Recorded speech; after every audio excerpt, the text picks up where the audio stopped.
Јавното обвинителство и судот во првобитната постапка која се водеше за овој предмет воопшто и не побарале од информатичарите кои ја следеле, кои ја анализирале, ја вештачеле интеркомуникацијата, воопшто не побарале за временските добра кога се овие практично обавени како интернет комуникации, што е од круцијално значење за самиот предмет.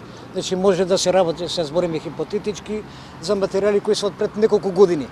Тоа е најважното и они се оправда со тоа што никој не побарал да го одреди временскиот период, што само по себе фрла еден сомнеш во целиот тој кришно прајен настан според мене. Но нели е битен и текстот во поратите кој што речеме само временскиот интервал?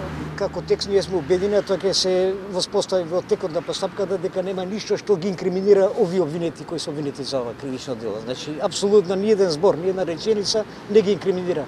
Тоа се однесува и на тие разговори кои ги слушаме, односно транскриптите по овој материјал. Меѓутоа во вид на транскрипт ние ги знаеме овие што се од вешните лица извадени, навистина нема ништо што би инкриминирало. А што пишува во нивните? Во нив се обични секојдневни работи, комуникација, едноставно вообичаена секојдневна комуникација помеѓу обвинетите кои се обвинуваат. Нема никаква доказна вредност, значи за предметот овие материјали кои денеска беа предмет на распрашување на наша страна.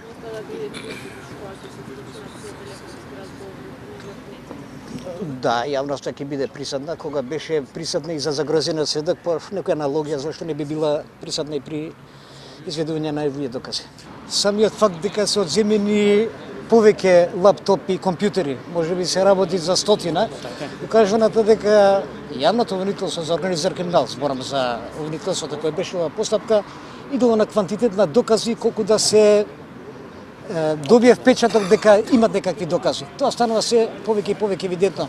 Не само денеска, туку и во претходните. Само ќе напоменам, да речеме се правеле вештачења, замислете од патнички моторни возила на самите обвинети, најдени се дактилоскопски траги.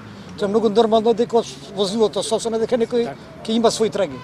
И така натаму, значи се идело на квантитет колку да се добие таква една слика дека навистина поседуваат некакви докази.